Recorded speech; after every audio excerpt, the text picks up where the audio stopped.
Understood. I can't directly click into that uploaded text file, but I already have its full content from your upload. Here's chapter 1 of 10, written according to the outline and your requested style. The crying started before the seatbelt light went off. Reed Langston glanced up from his tablet, already half irritated, half curious. The sound came from 3 rows ahead, a small boy's thin wail, high and panicked, echoing through the quiet cabin of business class. Passengers shifted, sighed, pretended to sleep. But then a woman's voice, soft, fluid, melodic, cut through the tension like a calm breeze. It wasn't English. "Tranquilo, mi amor," she murmured in Spanish. Then when the boy whimpered again, she switched to French, then Mandarin, coaxing him with a rhythm that seemed more spell than speech. By the time the flight attendant reached their row, the child had fallen silent, head against her chest, lulled by the strange harmony of 7 tongues intertwined. Reed found himself lowering his tablet. The translation document he'd been reviewing suddenly looked lifeless compared to the living language 2 rows ahead. The woman's name, as he would soon learn, was Camille Doyle. She was small-framed, early 30s perhaps, wearing a faded gray sweater and an exhaustion that had settled into her posture. The boy, her son, slept now, cheek pressed against her shoulder. When turbulence rattled the cabin, her hand moved protectively over him without hesitation. Reed noticed everything, the reflex, the quiet steadiness, the way she checked the boy's forehead with the back of her hand like instinct. He noticed, too, the boarding pass poking from the seat pocket. Economy upgrade, standby. She didn't belong in business class, and yet she belonged more than most. 2 hours into the flight, Reed's laptop chimed with an error. He cursed softly. The Turkish translation file he'd been reviewing for the Zurich licensing deal had dozens of red flags. Legal phrasing, medical terms, cultural idioms. It was a mess. Every mistake could cost millions. Then a voice behind him spoke, hesitant but clear. "Excuse me," Camille said. "You're reading that document wrong." Reed turned, startled. "I beg your pardon." She gestured at his screen. The Turkish phrase for clinical tolerance. "Your translator rendered it as patient patience. It doesn't mean what you think." He blinked. "And you know that because?" "Because I wrote the academic paper they're misquoting," she replied simply, her tone neither proud nor defensive. "In 3 languages. For a moment, Reed could only stare. Then he asked, "How many languages do you speak?" 7, she said, as though confessing a small inconvenience. By the time the cabin lights dimmed, Reed had moved to the empty seat beside her. They talked in low tones over the hum of the engines. She'd grown up the daughter of a translator and a nurse, bouncing between embassies and hospitals. She'd studied linguistics but never finished her degree. Pregnancy, bills, life. Now she freelanced from home while raising her son alone. "And you?" she asked finally, eyes curious but unassuming. "What do you do when you're not reading bad translations at 30,000 feet?" "I run a biotech firm," he said. "Langston Biotech." She blinked, recognizing the name. "You're that Langston?" He gave a faint, self-aware smile. "Guilty." She hesitated. "Then why are you reading your own contracts?" "Because sometimes the people I pay to understand them don't," he said. "And because language, apparently, still matters." She tilted her head. "Language always matters." When the plane began its descent, the child stirred, fussing. Camille soothed him automatically in a whispering blend of English and Arabic. Reed couldn't tell where one language ended and another began. As they landed, he did something impulsive, something uncharacteristic for a man whose life was ruled by precision. He handed her his card. "I have a conference in Boston tomorrow, international negotiation. My team is short one linguistic advisor. If you're interested, call that number." She looked at it as though it were a trick. "I'm not a corporate translator." "Then you'll be better than the ones who are." Camille laughed softly, shaking her head. "You don't even know me." "I know enough," he said. "You care about words. The right people always do." As the passengers disembarked, Camille gathered her son and the card she hadn't meant to take. Reed lingered near the gate long enough to see her vanish into the crowd. Gray sweater, tired eyes, a quiet brilliance hidden in plain sight. Somewhere between takeoff and landing, a billionaire accustomed to controlling every variable had been undone by something he couldn't quantify. The sound of understanding spoken fluently. And somewhere in that same crowd, a single mother who'd spent years surviving in silence was about to learn that one conversation, one act of being seen, could rewrite the language of her life. Camille almost didn't call. The business card sat on her kitchen counter all night, catching the dawn light like something too shiny to touch. She'd memorized the embossed letters, Langston Biotech, Reed Langston, CEO, before tossing it into the junk drawer beside expired coupons and unmatched batteries. It should have stayed there. She had laundry to fold, bills to calculate, a client waiting for subtitles by noon. But as she stood in her small Boston apartment, watching her son, Noah, chase his toy cars across the rug, she felt the silence tighten. For years, her world had been small, safe, predictable, contained. Then a stranger on a plane had cracked it open with 10 words. You care about words.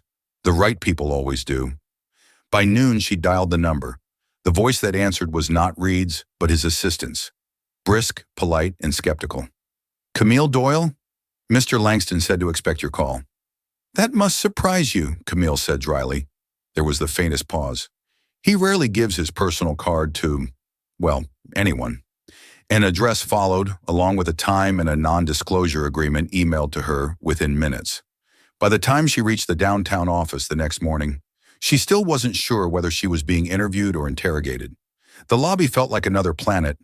Marble floors, minimalist art, air that smelled faintly of money and sterilized ambition. When the elevator doors opened, she caught her reflection in the polished steel, a borrowed blazer, hair tied back too tightly, and the look of someone trying not to flinch. Reed was already in the conference room when she entered, sleeves rolled up, leaning over a wall-sized projection of text. A pharmaceutical trial agreement full of dense legal English and mistranslated European clauses. Camille, he said, looking up, you came. You left me a puzzle, she said simply. I don't ignore puzzles. He smiled slightly, gesturing toward a chair. Then solve this one. On the screen, lines of English and French flashed side by side. A translator had rendered non-lethal tolerance as immunity threshold, subtly but dangerously shifting the meaning of an entire drug safety statement. Camille scanned it once, then again, fingers tapping lightly against the table. The French is correct, she said finally, but the English isn't literal. It's clinical. Someone wrote this translation for optics, not accuracy. Reed studied her. Explain. The phrase isn't about immunity, she said, pointing. It's about acceptability. A non-lethal tolerance means the side effects are survivable, not negligible. They're changing your definition of safe. He stared at her for a long moment, the weight of realization settling in. You just saved us from a lawsuit before lunch. I'd prefer coffee over gratitude, she said. He laughed, low, genuine. The kind of sound that caught people off guard because they didn't expect warmth from power. The meeting stretched into hours. Camille moved from document to document, her sharpness quiet but relentless. By the time Reed's assistant brought in lunch, she'd rewritten 3 key clauses and dismantled a translation team's 6-month offense in under an hour. When Reed finally dismissed the others, he stayed behind, watching her stack her notes. You don't hesitate, he said. I can't afford to. That's not what I meant, he said softly. You don't second-guess your own mind. She met his gaze steady. If I did, I wouldn't be here. True, he said. And yet, you're the only person in this building who doesn't seem impressed by being here. I'm not sure that's a compliment. It is, he said. You treat this place like a conversation, not a throne room. When she stood to leave, Reed stopped her with a question. Do you have a passport? Camille blinked. That's abrupt. I have a summit in Zurich next week. European regulators. The translations need fixing, and the people in that room don't respond to PowerPoint. She hesitated. You want me to travel? To represent your company? I want you to speak truth in rooms where everyone's fluent in pretending, he said. And yes, bring your son if you have to. We'll arrange it. Camille almost laughed. You realize how strange that sounds? A billionaire asking a freelance linguist with a 5-year-old to tag along to Switzerland? Stranger things have built empires, Reed said with a faint grin. She shook her head, half amused, half overwhelmed. You really don't hear how improbable you are, do you? I've been told, he said, that improbable is where all the interesting people live. That night, as she packed Noah's small blue backpack and her own worn suitcase, Camille caught her reflection again, not in steel this time, but in the muted glass of her window. Boston glowed beneath her, a map of choices she hadn't meant to make. She should have been scared of uprooting her life, of walking into a billionaire's world that didn't belong to her. But instead, she felt something rare: purpose. Her mother used to say that words were living things. They could wound, heal, divide, or bind. And for the first time in years, Camille had the sense that her words were about to change, not just documents, but destinies. As she zipped her suitcase closed, Noah looked up from his coloring book. "Mommy, are we going on an adventure?" She smiled. "Something like that, sweetheart." "Will there be airplanes?" "Yes." "Then it's a big adventure." She tousled his hair, the sound of his laughter wrapping around her like a promise. Outside, the night deepened, the city lights flickering like foreign syllables waiting to be translated. Camille didn't know what waited in Zurich, but for the first time, she was fluent in courage. The flight to Zurich felt longer than its 7 hours. Camille sat by the window, Noah asleep in her lap, the world below dissolving into cloud. Across the aisle, Reed worked silently on his laptop. Crisp shirt, steady focus, every gesture economical. Yet every so often he looked up, eyes flicking toward her as though verifying she was still there. It wasn't attraction she saw when he looked that way. Not yet. It was calculation, interest, maybe even a hint of something rarer in his world: curiosity. When the seatbelt sign dimmed, he leaned slightly toward her. "You're nervous." "I'm human," she said. "You weren't on the plane last time. That flight didn't have your assistant glaring at me like I stole her job." Reed almost smiled. "Tessa glares at everyone. It's her way of showing affection. She must love you deeply then." He laughed quietly, then turned back to his screen. But the air between them had softened. Zurich met them with steel-gray skies and the faint scent of snow. A black sedan waited on the tarmac, and within minutes they were gliding toward the city, past clean glass towers and cobbled streets. At the hotel, Reed handed her an itinerary. "The negotiation starts at 9 tomorrow. You'll sit beside me. Take notes, correct translations, intervene if someone twists the meaning." She raised an eyebrow. "You make it sound like I'm stepping into combat." "You are," he said. "Only the weapons are words." That night, Camille lay awake listening to Noah's slow breathing in the adjoining suite. The city lights shimmered against the curtains, throwing pale reflections across the ceiling. What was she doing here? A single mother in a luxury hotel, recruited by a man whose signature could change markets. It was absurd, and yet beneath the fear, there was a pulse of exhilaration, a sense that she had finally stepped out of the margins of her own life. She fell asleep whispering her son's name in French, then Spanish, then English, as though anchoring herself to every version of home she'd ever known. Morning came fast. The meeting took place in a sleek boardroom overlooking Lake Zurich. 12 people sat around a polished table: lawyers, translators, scientists, all sharp-eyed and territorial. Reed introduced her simply. "This is Camille Doyle. She's here because she understands what you keep misunderstanding." There was a flicker of tension, a collective glance, the unspoken question of who she was to merit such trust. Within minutes, the discussion descended into jargon. Camille stayed quiet at first, watching patterns, listening for discrepancies between languages. Then it happened. A French delegate used the phrase taux de mortalité acceptable, and the English translator rendered it as acceptable casualty rate. Camille sat forward. "That's not what he said." The room stilled. Reed's head turned slightly, just enough for her to know she had his attention. "The correct term," she continued, "is mortality tolerance ratio. It's a statistical measure, not a moral one. Translating it as casualty rate implies ethical approval of harm. That changes the entire liability framework." The delegate blinked. "She's right." Koenig, the European director Reed had warned her about, smirked. "And you are." Someone who reads before she speaks, Camille replied evenly. The silence that followed was electric. Reed broke it with quiet authority. From now on, he said, nothing leaves this room without Ms. Doyle's review. When the meeting adjourned hours later, Camille slipped out to the hallway, pulse still racing. She didn't expect Reed to follow. You handled Koenig, he said, catching up. I corrected a mistranslation. You corrected him. Most people spend years trying. She shrugged. Words don't intimidate me. People do. Reed's gaze softened. You shouldn't let them. She gave a small, incredulous laugh. Says the billionaire in control of a room full of them. He studied her for a beat, as though trying to decide whether to argue or agree. Control is an illusion, he said finally. Precision isn't. Then maybe that's why we understand each other, she said quietly. For the first time, he looked almost uncertain. You think we do? I think we're both fluent in what other people miss. Reed's expression shifted. Not surprise, not admiration, but something heavier, recognition. That evening, Camille took Noah to the edge of the lake. Swans drifted across the glassy surface, their reflections merging with the gold of the setting sun.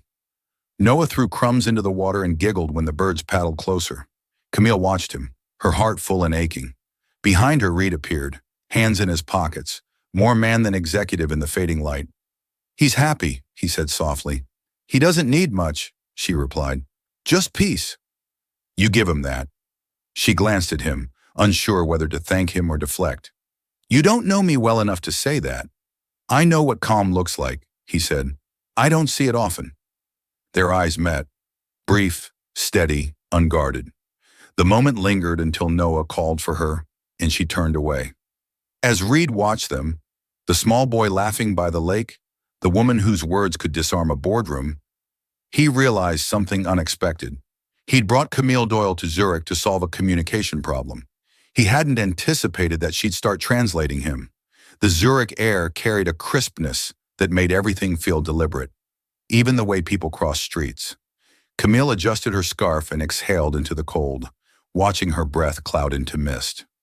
By the end of her first week in Reed's orbit, she had learned two things. Brilliance made people territorial, and truth made them nervous.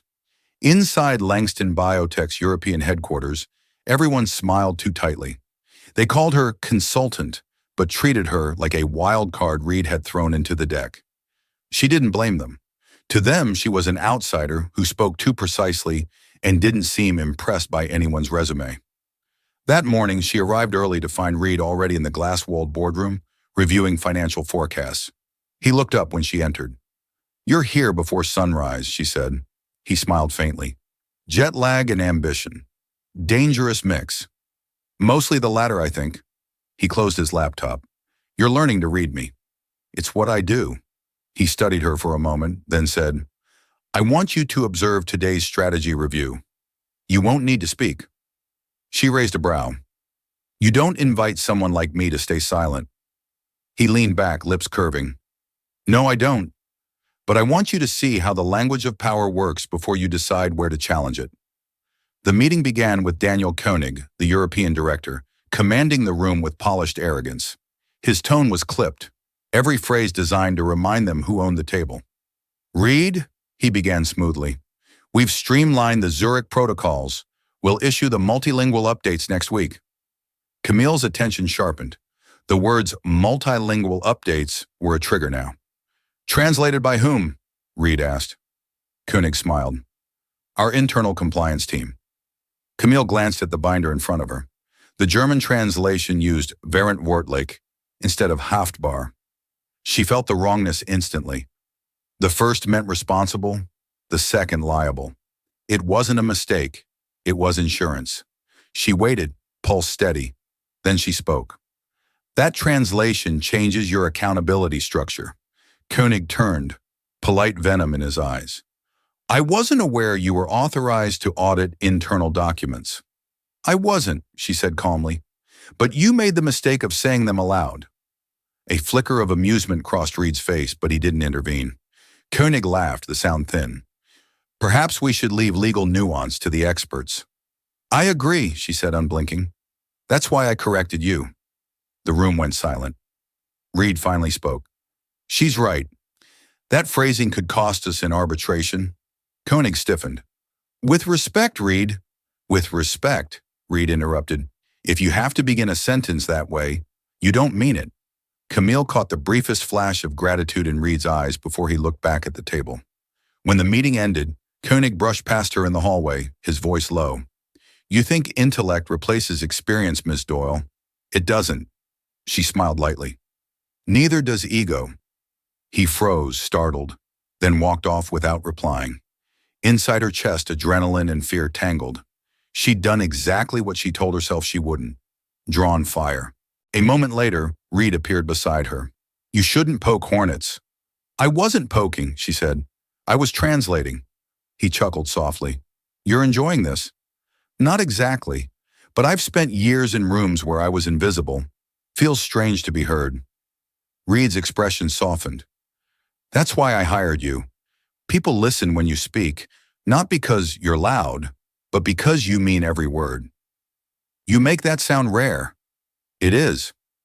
That evening, Camille found herself in the office's quiet atrium, reviewing documents under the amber glow of recessed lights. The glass walls reflected her like an echo. One woman surrounded by empire. Reed appeared again, coffee in hand. You should go home. I could say the same. He smiled. Touché. He sat opposite her. You unsettled Koenig today. That was impressive. I didn't mean to. Yes, you did, he said, amused. And it was necessary. Camille studied him. Why keep him if you know he undermines you? Because brilliance and betrayal often come in the same package, Reed said quietly. I've learned to use both before they use me. That sounds lonely. It is, he admitted. She looked at him, truly looked. Not the billionaire, not the strategist, but the man sitting in the afterglow of ambition, tired and human. Maybe that's why you noticed me, she said softly. I don't want anything from you. He met her eyes. You're wrong about that. She blinked. Am I? You want to prove you belong in rooms like this? And you should. The truth of it hit harder than any compliment. She couldn't find a reply. Reed stood, setting down his cup. Go home, Camille. You've already changed more than the language today. Later, as she walked back to the hotel, snow began to fall. Thin, shimmering, unhurried. She tilted her face toward it, breathing in the silence of a city that suddenly felt less foreign. For the first time, she realized Reed Langston wasn't just testing her skill. He was testing whether she could hold her ground in a world that chewed people up for less. And whether he knew it or not, she was passing. By the second week in Zurich, Camille had learned that survival inside Langston Biotech required two things: precision and restraint. Precision she had. Restraint, however, was becoming harder. It wasn't just Koenig's thinly veiled hostility or the quiet whispers that followed her down glass corridors. It was the feeling that Reed trusted her with the truth, but rarely with context. He would hand her fragments of negotiations, expecting her to catch the lies between the lines. And she always did. But what she didn't know was why those fragments mattered. That morning, she found a sealed folder on her desk, stamped confidential. Inside, a series of emails in French, German, and English, each version slightly different in tone. The subject line read simply, Regulatory Adjustments, Zurich Division. The French one sounded polite. The German one, defensive. The English one, deceptively optimistic. It was the same message written 3 times, but with 3 different meanings, and only someone fluent in all 3 would notice. By the time she entered Reed's office, he was standing by the window, sleeves rolled up, eyes fixed on the skyline.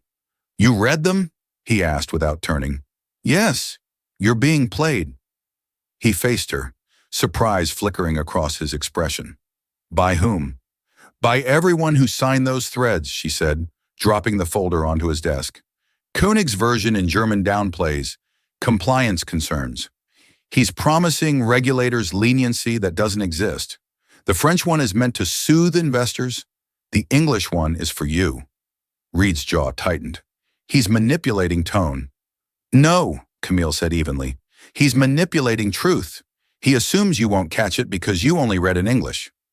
Reed was silent for a moment, processing. You realize this could get messy. It's already messy, she said. The only question is whether you want to clean it up or cover it up. That earned her a look, not of annoyance, but of reluctant admiration. You really don't flinch, do you? I can't afford to. That afternoon, the Zurich office buzzed with a tension that hadn't existed before. Camille knew Koenig could sense it. The air itself had changed. He stopped her outside the conference wing, voice low and clipped. I hear you've been reviewing internal correspondence. I have. That's outside your remit. So is falsifying translations. His smile was the kind that never reached the eyes. You're clever, Ms. Doyle, but cleverness without loyalty is dangerous. I didn't realize truth required loyalty. It requires strategy. Then maybe that's why you keep losing arguments, she said softly. He stepped closer, but before he could reply, Reed appeared behind her. Daniel, he said, calm and sharp, you have 5 minutes to prepare for the investor briefing. Don't waste them here. Koenig's jaw worked once before he turned and left. When he was gone, Reed looked at her. You shouldn't provoke him. I didn't, she said. He provoked himself. He laughed quietly, rubbing a hand over his face. Remind me never to argue with you. Too late, she said. That night, Reed summoned her to his suite under the pretense of finalizing language adjustments. She arrived expecting spreadsheets and found a single document projected on the wall, a statement of ethics to be distributed company-wide. This, he said, goes public tomorrow, and I want your signature next to mine. Camille froze. That's not necessary. It is, he said. You're the reason for half of these reforms. She scanned the document. It was raw, blunt, a declaration that Langston Biotech would adopt transparent linguistic protocols for every international division. No euphemisms, no ambiguity. You'll lose people over this, she said. I know. You could lose Koenig. He smiled faintly. That's the point. Camille turned toward him. You're putting your reputation on the line. He met her gaze. Maybe it's time it stood for something more than profit. There it was again. That quiet sincerity that slipped past her defenses every time. Do you ever regret any of it? She asked. The money? The empire? He said. No, but I regret how much silence it took to build it. She looked at the screen again. Then let's make noise. The next morning, the statement went live. Within hours, emails flooded in. Praise from some quarters, outrage from others. Koenig stormed into Reed's office mid-afternoon, livid. You blindsided the board, he shouted. You handed them her name like a shield for your idealism. Reed's voice was calm. Camille's the reason this company still has integrity. If that offends you, there's the door. Koenig stared at him, incredulous. You're dismantling your own foundation. Reed smiled. Then we'll rebuild it in a language everyone understands. He left before Koenig could reply. Camille watched from across the hallway as Reed passed her. For once, he didn't say anything. Just met her eyes briefly, as though acknowledging that the world had shifted, and they had shifted with it. That night, Camille found a handwritten note slid under her hotel door. You were right. The truth doesn't need permission, but it does need allies. She traced the letters with her fingertips, heart steady but full. For the first time, she realized she wasn't just translating Reed Langston's words. She was helping him rewrite his entire story. And maybe without meaning to, he was rewriting hers too. Snow-blanketed Zurich overnight, quieting the city and softening its edges. From her hotel window, Camille watched the flakes swirl against the dim streetlights, each one catching the glow like ash from a fading fire. It should have felt peaceful. Instead, she felt the pull of something unraveling. Reed hadn't called since the statement went live. His silence wasn't anger. She could tell by the way his team had gone into damage control mode, not exile. But it was distance. And distance, she'd learned, could be as sharp as rejection. She was halfway through packing Noah's school lunch when her phone buzzed. Unknown number. Ms. Doyle, said a voice she recognized instantly. Koenig. Her pulse kicked up. How did you get this number? He ignored the question. You think you've won him over? You haven't. You've simply made him visible, and visibility destroys men like Reed Langston. I'm not interested in your threats. then you should be interested in the fallout. Because when this collapses, and it will, you'll be the one blamed for pushing him toward idealism. He hung up. Camille stood still for a long moment, the phone heavy in her hand. Outside, a tram hummed past, scattering flakes in its wake. She knew Koenig's type. He wouldn't strike openly. He'd wait until Reed was isolated, then twist the narrative until she looked like the problem. By mid-morning, that prophecy began to take form. The board had convened an emergency review. Reed's reforms had cut too deep, too fast. Several investors were calling for reconsideration. When Camille entered the office, conversations halted mid-sentence. "Reed's with the board," Tessa whispered. "They've been in there for hours." Camille tried to wait in her office, but her stomach wouldn't let her. By noon, she walked to the glass corridor outside the boardroom, where shadows moved like ghosts behind the frosted pane. Then the door opened. Reed stepped out, tie loosened, face unreadable. "They've suspended the rollout," he said. Her heart sank. "On what grounds?" "Operational instability," which is code for fear. She swallowed. "You can fight that." "I could," he said, "but they've already linked your name to the policy. They're implying I let personal involvement cloud my judgment." Her breath caught. "Personal involvement?" He met her eyes, weary but unwavering. "They think I did this because of you." "Did you?" she asked quietly. Reed's silence was answer enough, and not at all the one she expected. Later that evening, she found him alone in the atrium, city lights painting thin gold lines across the floor. "You should have told me," she said softly. He looked up from the glass railing. "Told you what?" "That this would come back on me. I didn't think they'd go this far." "That's naive, Reed. You challenge men who profit from silence." "I don't regret it." She folded her arms. "Then why does it sound like you do?" He turned, the exhaustion in his expression deep and unguarded. "Because for the first time in years, I let someone mean something to me. And now the world's tearing that apart before I can understand it." The words hit harder than she expected. "Meaning isn't weakness. In business, it is. Then maybe you're in the wrong business." He gave a small, hollow laugh. "You sound like you believe that." "I do." Reed studied her, really looked at her, the fire in her eyes against the winter gloom. "You'd walk away from all this if it meant staying true, wouldn't you?" She hesitated, then nodded. "Every time." He stepped closer, his voice low. "Then teach me how." Camille didn't move. The air between them carried something electric, an understanding neither of them had words for yet. "I can't teach you," she said, "but I can stand beside you while you try." That broke something in him, a laugh that wasn't laughter, relief that sounded like pain. "Careful," he murmured. "You'll make me human again." "Good," she said. "Someone should." The following morning, an internal memo leaked, one that Koenig had clearly orchestrated. It accused Reed of ethical recklessness and unwarranted reliance on unvetted consultants. Her name wasn't mentioned directly, but the implication was unmistakable. Tessa burst into her office, pale. "Reed's called for an emergency assembly. Everyone's talking about a resignation." Camille froze. "He wouldn't." "He might," Tessa whispered, "to protect you." Minutes later, Reed's voice echoed over the intercom system. Calm, controlled, final. "Effective immediately," he said. "I'm stepping down as CEO of Langston Biotech. Integrity without conviction is nothing more than performance, and I won't perform anymore." Camille's chest constricted. Around her, the room dissolved into chaos, but she didn't hear a word.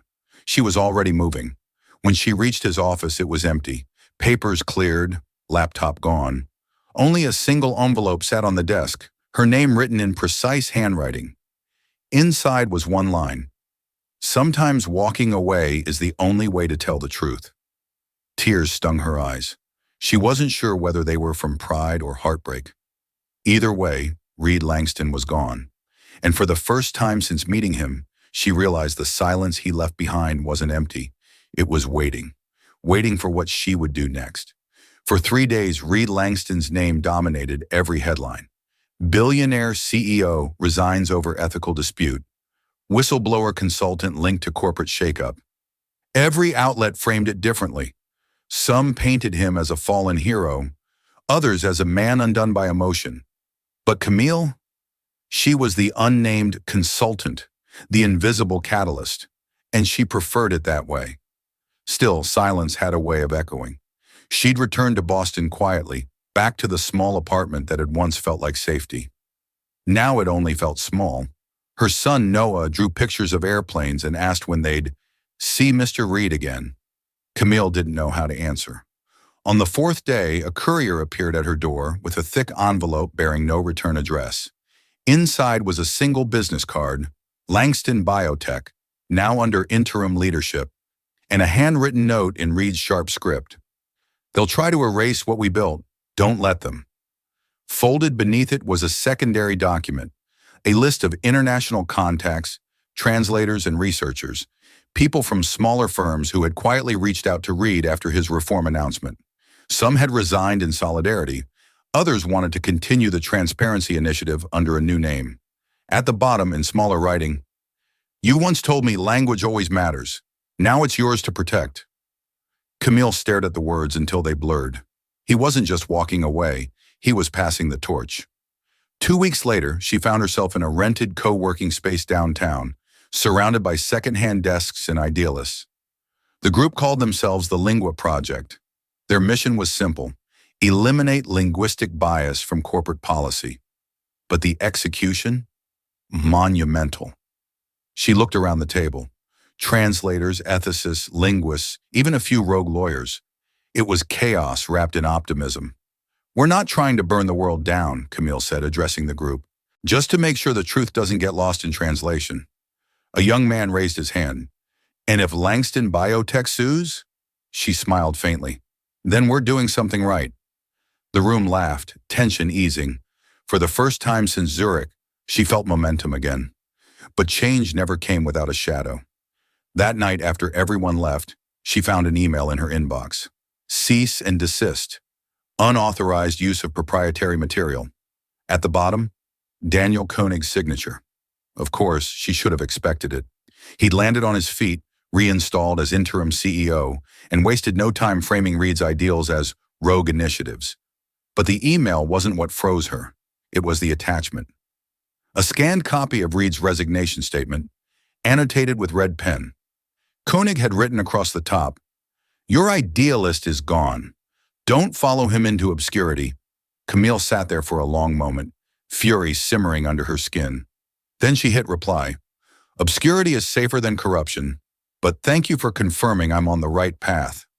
She hit send.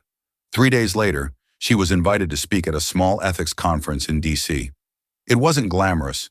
Half the audience were graduate students, but it was a platform. Her presentation was titled "The Hidden Cost of Words." She spoke about how mistranslations could alter laws, reshape accountability, even shift public perception. She didn't name Langston Biotech. She didn't have to. When she finished, the applause was quiet but sincere. As she gathered her notes, a familiar voice came from the back of the hall. "I always knew you'd find a stage that wasn't made of glass." She turned, heartbeat stuttering. Reed stood near the exit. No tie, no entourage, just a worn coat and a quiet smile. For a moment, all she could manage was, "You shouldn't be here." "Neither should you," he said, walking closer. "But here we are." "How did you?" "Your talk was live-streamed. I still read more than people think." She laughed, shaking her head. "You're impossible." "And you're remarkable," he said softly. "You took the wreckage and made it matter." Camille's throat tightened. "You left without saying goodbye." "I thought leaving was goodbye," he admitted. "I was wrong." There was a silence between them, comfortable, fragile, necessary. "You know they'll come after you," she said. "Koenig won't stop. Then we'll build something he can't touch." "We?" she repeated, disbelief threading her voice. Reed smiled. "If you'll let me." They walked together through the cold night, neither saying much. Words felt redundant. When they reached the corner, Reed stopped. "You know, the company's board called me last week. They want to buy the Lingua Project, merge it, rebrand it into something harmless." "And what did you tell them?" "That I don't own it," he said. "You do." Camille blinked. "You gave it to me?" "It was always yours," he said. "I just provided the turbulence." For the first time, she laughed, really laughed. You realize this makes us both enemies of every boardroom in the country. Good, he said. Maybe it's time they learned a new language. The snow started falling again, softer this time. Reed reached out instinctively, brushing a flake from her hair. You're still terrible at staying invisible, he murmured, and you're still terrible at walking away. Maybe that's why we work, he said. And for the first time, Camille didn't correct him. The snow outside had melted into a gray slush by the time Camille returned to Boston. But the city felt different now, less like a cage, more like a starting point. The Lingua project had grown faster than she could have imagined. Within a month, they had contracts from 3 independent research firms and a quiet endorsement from an international watchdog organization. The mission was working. Truth through language, transparency through clarity. But with growth came noise. Reporters wanted interviews, investors wanted influence. And somewhere, in the middle of all of it, Reed Langston reappeared, not as the billionaire CEO, but as something else entirely. He'd taken an unmarked desk in the corner of their shared office space, sleeves rolled, expression focused. He didn't talk about his past or his money. He just worked. And for Camille, that was both comforting and disorienting. One late afternoon, the office was nearly empty when Reed knocked lightly on her door. You've been in here since 8, he said, leaning against the frame. Even revolutionaries need dinner. I'll eat when the final proposal's clean, she replied without looking up. The World Ethics Council reviews next week. If we get their certification, it changes everything. Reed crossed the room, stopping beside her desk. You're still trying to save the world through syntax. Someone has to, he smiled faintly. You know what I missed most when I left the company? What? The noise, the sense that what I said mattered, even when it didn't. Now I watch you, and every word you speak does matter. It's terrifying. Camille finally looked up. You mean inspiring? I mean both. Their eyes met, a flicker of something unspoken passing between them. Then she cleared her throat, breaking the moment. We should focus on the presentation. Of course, he said, smiling again, softer this time. Tomorrow then, dinner's on me. The next morning brought a storm, not of snow, but of headlines. Langston returning? Sources say ex-CEO advising ethics startup linked to corporate reform. The article spread like wildfire. Investors grew cautious. Some partners withdrew. Reed read the story over her shoulder, jaw tightening. Koenig, he muttered. He planted this. Camille's stomach sank. He's trying to tie you back to the company, to make this look like a backdoor move. Then he's underestimating you, Reed said. You're the face of this, not me. Which means they'll come after me next. Reed shook his head. Let them. I've survived worse. You shouldn't have to, she snapped, her voice trembling despite her control. You gave everything up for this. For us. And they still won't let you breathe. His gaze softened. Then we don't give them the power to take it away. How? By refusing to fight on their terms, he said. We don't answer rumors. We publish results. Camille exhaled shakily. You really believe that'll work? He smiled. I believe in you. That's close enough. That night, Camille stood alone in the quiet office, surrounded by papers, notes, fragments of language. Every sentence she'd rewritten to protect the truth. Her laptop chimed, a new message, private email, subject, Zurich. Her breath caught. The sender's name was Daniel Koenig. She hesitated, then opened it. I'll make you a deal, Ms. Doyle. Dissolve your partnership with Langston. Step away from the Lingua project. In exchange, your name will remain untarnished, and you'll be offered a permanent post in Zurich's International Arbitration Council. This is your chance to build something lasting, without the man who ruins everything he touches. Attached was an official-looking offer letter, already drafted, already waiting for her signature. She sat back, heart pounding. Koenig wasn't just playing defense. He was offering her an escape. The one thing she'd promised herself she wouldn't take again. For a long time, she said nothing. Then she hit reply. Mr. Koenig, you once told me language requires strategy. You were right. So here's mine. I'm not stepping back. I'm stepping forward. And when the world finally learns what we're building, you'll realize the only thing you ever misunderstood was what integrity sounds like. Sincerely, Camille Doyle. She hit send. When Reed arrived the next morning, she was waiting by the window, coffee in hand. "You didn't sleep," he said. "Neither did you." He smiled slightly. "Fair." She handed him a printed copy of the email chain. "Koenig made an offer." Reed skimmed it, eyes darkening. "And you refused." "Of course I did." He set the papers down, looking at her for a long moment. "You could have had peace, you know." "Peace without purpose isn't peace," she said. "It's silence." Reed's lips curved into a slow, proud smile. "You sound like someone I once tried to be." "No," she said quietly. "I sound like someone you helped me become." He laughed under his breath. "You're going to outgrow me, aren't you?" "I hope so," she said. "But not yet." That afternoon, they worked side by side in companionable silence. The snow had returned, drifting softly past the tall windows. For the first time, Camille realized they weren't just fighting a company or a man. They were rewriting how truth itself was defined. And in that quiet, shared moment, she understood something deeper. She hadn't saved Reed Langston from corruption. He had saved her from invisibility. Together, they were building something neither had dared to name. Not redemption, not victory, but language, pure, unbroken, and finally their own. The snowstorm hit harder than the forecast predicted. By noon, the city was buried under white silence, traffic frozen, the world muted except for the distant hum of emergency sirens. Inside the Lingua Project's modest office, the heating flickered uncertainly, but the air buzzed with energy. Camille stood at the front of the room, addressing her small but fierce team. "Today we present to the World Ethics Council," she said, her voice steady despite the tension gripping her chest. "This is the culmination of everything we fought for: clarity, truth, transparency. Every one of you made this possible." Reed, sitting at the back of the room, caught her eye and gave a small nod.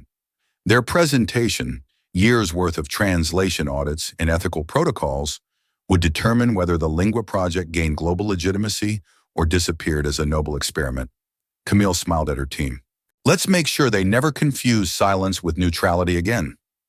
By the time the council call began, the snow had thickened, blurring the view outside the windows. 12 faces appeared on the screen, representatives from 7 countries, each known for their impossible scrutiny. "Ms. Doyle," said the chairwoman, a stately woman from Geneva, with a voice like glass, "you claim your system can detect and prevent manipulative translation in international policy. Can you prove that?" Camille met the woman's gaze through the screen. "Yes," she said simply. For the next hour, she and her team walked the council through data, examples, and real-time demonstrations. They showed how the same document could carry different legal meanings across languages, and how the Lingua Project's algorithm flagged discrepancies automatically, restoring the original intent. Reed watched from the corner, silent but alert. His expression was unreadable. When the presentation ended, there was a long pause. Then the chairwoman spoke again. "This is revolutionary, but some might argue it's dangerous. You are giving language moral weight." Camille straightened. "Language already has moral weight.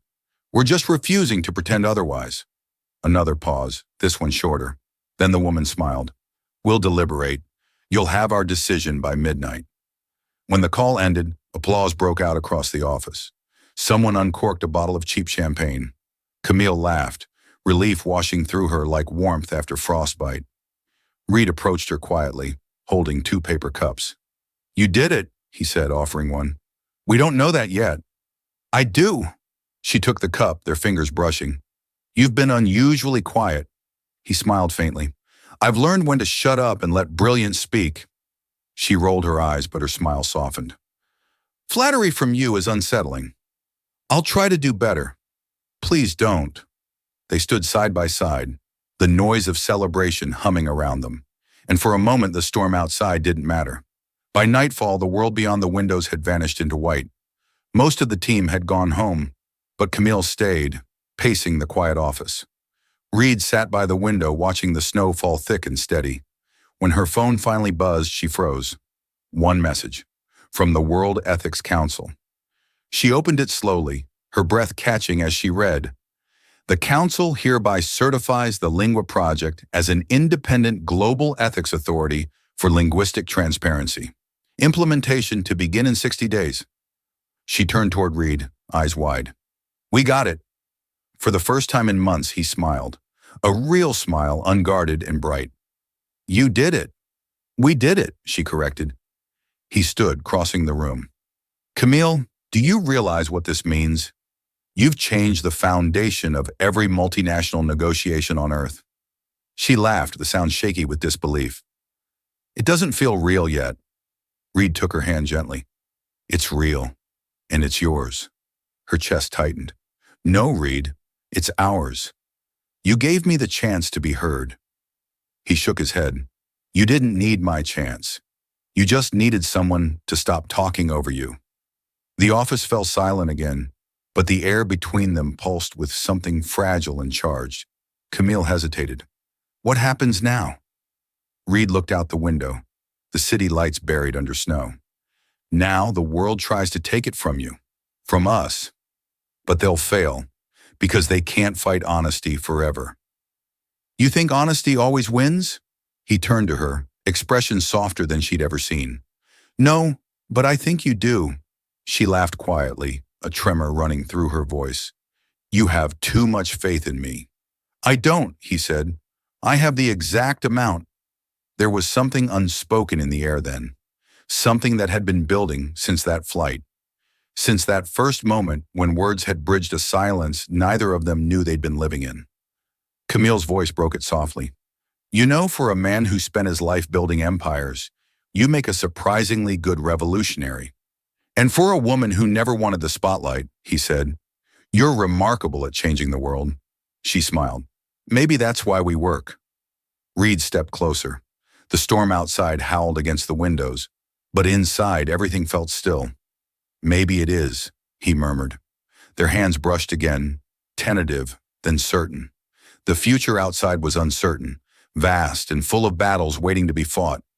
But in that moment, surrounded by the proof that words could heal as much as they could wound, Camille finally let herself believe they'd already won something far greater. Got it. I can continue the narrative directly here without needing to reopen any file. Here's chapter 10 of 10, written in cohesive prose, concluding the story arc. The morning after the council's decision, sunlight broke through the thinning clouds over Boston for the first time in weeks. The snow had stopped. Streets glistened in that fragile golden stillness that follows a storm. Inside the Lingua Project office, everything was quiet. Too quiet.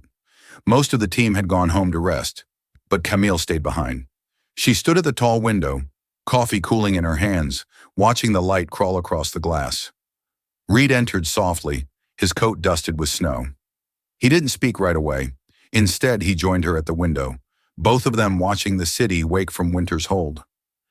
Feels different today, he said finally. It does, she murmured, like the world's catching its breath. It's not just the world, he said. You are. She smiled faintly. Maybe for the first time.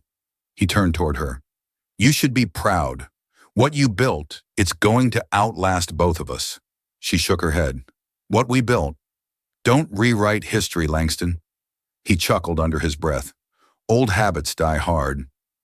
By noon, messages began pouring in. Official recognition from universities, offers for collaboration, invitations to speak. The Lingua Project had gone global overnight. Camille fielded calls until her voice grew hoarse. But amid the chaos, one message stood out. An encrypted email marked urgent. It was from Koenig. You've won, Ms. Doyle. For now. But reform is fragile. The world will twist your principles until they sound like profit again. No threats, no accusations, just resignation. Camille stared at the screen for a long time, then typed her reply. That's the thing about truth, Mr. Koenig. It translates itself. She sent it and closed her laptop for the first time in months. That evening, she and Reed walked the long pier near the harbor. The water glittered faintly beneath the setting sun. Wind tugged at her coat as they passed rows of quiet boats swaying in rhythm. It's strange, she said. After all the fighting, the sleepless nights, I thought I'd feel triumph, but it just feels quiet? She nodded. Like the noise stopped, and now I have to learn to live without it. That's what peace sounds like, he said. Peace, she repeated softly. I never thought I'd earn that word. Reed smiled. You didn't earn it. You created it. They stopped near the end of the pier. The horizon glowed with that faint, impossible shade of gold that only existed after storms. You know, he said, when I first saw you on that flight, I thought you were extraordinary. But I also thought you'd vanish from my life the moment we landed. She laughed quietly. You almost made sure of it. I know. He looked down, hands in his pockets. But you made me remember why I started everything in the first place. Not for profit, not for power, for meaning. Camille studied him, the wind tossing her hair across her face. And what does meaning look like now? He smiled, just a hint of mischief in it. Apparently, it looks like us trying to change the world one word at a time. She tilted her head. Us? If you'll still have me, he said softly. Camille hesitated, long enough for him to worry, then took his hand, fingers interlacing naturally, as if the gesture had been waiting years. Only if you promise not to make it another business venture, she said. Cross my heart, he murmured. Good, she whispered, because this one's personal. Weeks later, the Lingua Project's first public demonstration took place in Geneva. Representatives from 50 countries gathered to witness a live translation audit of a global trade treaty. Cameras flashed, reporters murmured, but when Camille took the stage, the room fell silent. Words, she began, have started wars, ended them, built nations and broken them. They can divide or heal, but for the first time in history, we can hold them accountable. She paused, letting the silence breathe. Today isn't about technology, it's about truth. And truth, she said, glancing toward the front row, where Reed sat watching her with quiet pride, is the only language we all share. The audience erupted in applause. For the first time, Camille didn't shrink from the noise. That night, as they walked along the cobblestone streets of Geneva, Reed turned to her. You realize you've started a movement, Camille smiled. Movements are just stories told loud enough to matter. Then keep telling yours, he said. I'll make sure the world listens. She looked up at him, warmth cutting through the cool alpine air. You already do. And as the lights of the city shimmered across the lake, Camille Doyle, the single mother who once whispered lullabies in 7 languages, finally understood that the truest language of all wasn't spoken. It was lived.